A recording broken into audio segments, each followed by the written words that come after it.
కూర్చోలేరు మన వాళ్ళు. టైం చూసుకుంటూ ఉంటారు, టైం ప్రకారంగా పరిగెత్తిపోవాలి.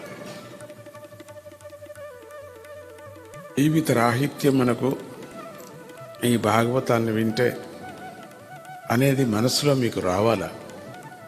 పూర్వజన్మ సంస్కారం మీకు ఉండాలా.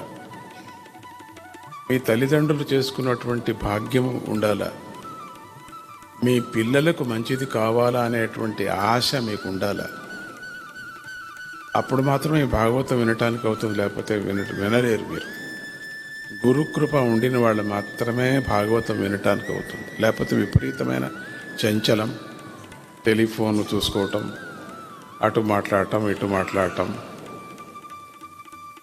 ఒక అక్షరము వదలకూడదు అని చెప్తారు భాగవతాన్ని. అది గురుముఖేన వినటం అనేది ఇంకా ఒక్కొక్క అక్షరము ఉపదేశం అని చెప్తారు. మీకు ఒక అవకాశం, ఒక పరీక్ష కూడా చేస్తున్నారు. రిజిస్ట్రేషన్ ఎందుకు పెట్టారంటే పరీక్ష.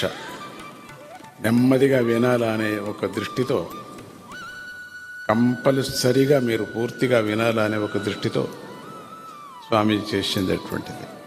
ఎందుకంటే అపురూపం, అది మళ్ళీ మనకు కలగదు.